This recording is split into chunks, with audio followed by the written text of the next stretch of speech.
अस्सलाम वालेकुम students.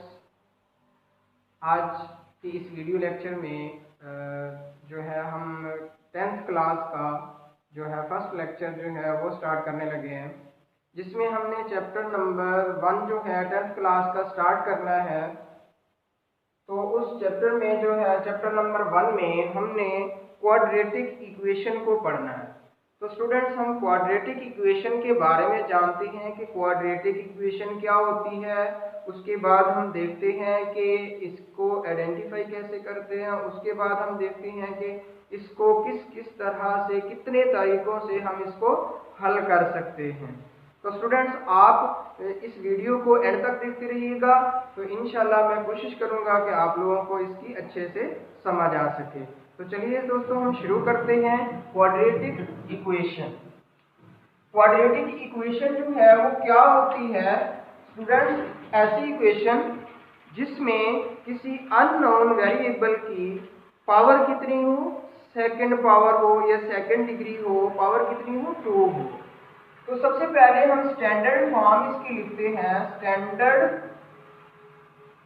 Form of quadratic equation. तो स्टूडेंट्स, स्टैंडर्ड फॉर्म किस तरह से होती है? ax² plus bx plus c equal to 0। तो स्टूडेंट्स, अभी ये कंप्लीट इक्वेशन नहीं लिखी गई, क्योंकि हमें यहाँ पे एक कंडीशन देनी पड़ेगी। देखें, ये जो सेकंड डिग्री है, स्क्वायर वाली टर्म है, इसका जो कोफिशिएंट है वो अननोन है, इसका हमें नहीं पता। मे बी ये 0 भी हो सकता है। इस वजह से हम 7 कंडीशन डालेंगे।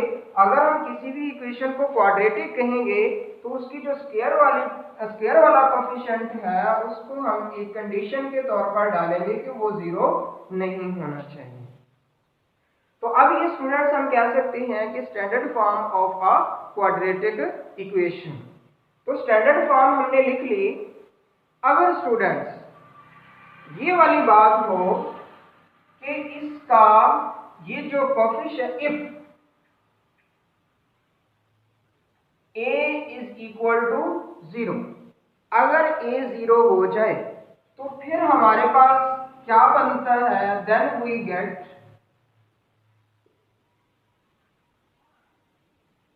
bx plus c equal to 0 which is linear. इसको हम क्या कहेंगे? ये बनेगी लीनियर इक्वेशन, क्योंकि जो हमारे पास वेरिएबल यूज हो रहा है उसकी डिग्री क्या है? 1 है, उसकी पावर क्या है? 1 है। तो ऐसी इक्वेशन जिसमें किसी भी वेरिएबल की 1 पावर हो तो उसको हम कहते हैं लीनियर इक्वेशन।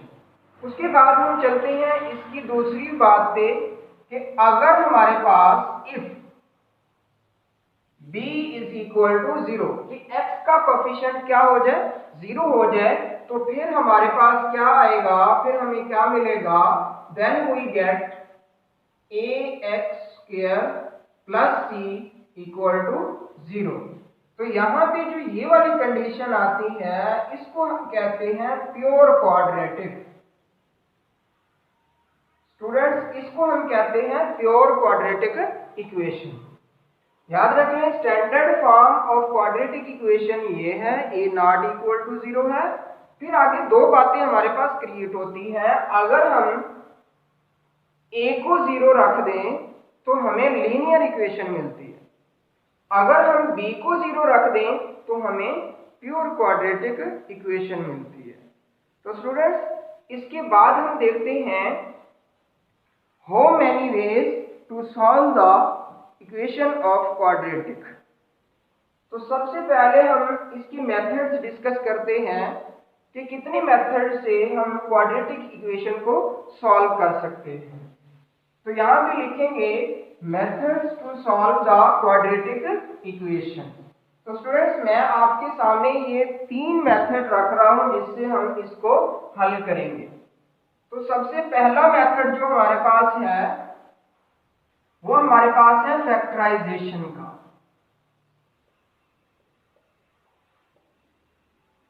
फैक्टराइजेशन का है जिसे हम कहते हैं तजज़ी।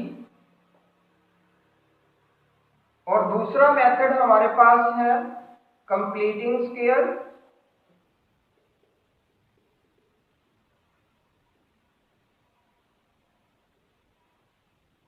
और तीसरा हमारे पास जो मेथड है वो है हमारे पास by quadratic formula.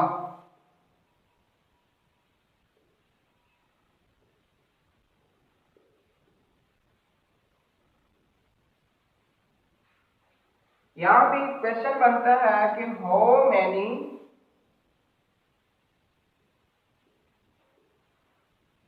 methods to solve quadratic equation। तो कंप्लीटिंग स्क्वायर का मतलब होता है तकमील मुरब्बा। तकमील मुरब्बा। क्वाड्रेटिक होता है दो दर्जी फार्मूला।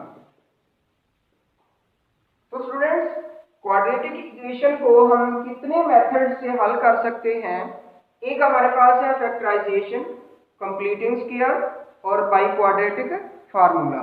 तो स्टूडेंट्स, हम जो है इनको एक एक करके डिस्कस करेंगे। तो स्टूडेंट्स, सबसे पहले हम एक मेथड डिस्कस करेंगे जिसका नाम है फैक्टराइजेशन। सेकंड नंबर पे हम डिस्कस करेंगे कंप्लीटिंग स्क्वायर और थर्ड नंबर पे हम डिस्कस करेंगे बाई क्वाड्रेटिक फार्मूला। तो स्टूडेंट्स, आज तक बस इतना ही। इसके बाद हम नेक्स्ट जो है वीडियो लेक्चर में हम डिस्कस करने वाले हैं फर्स्ट मेथड इसका फैक्टराइजेशन का। तो स्टूडेंट्स, आज के इस वीडियो लेक्चर के साथ ही अल्लाह हाफिज और दुआ में याद रखें।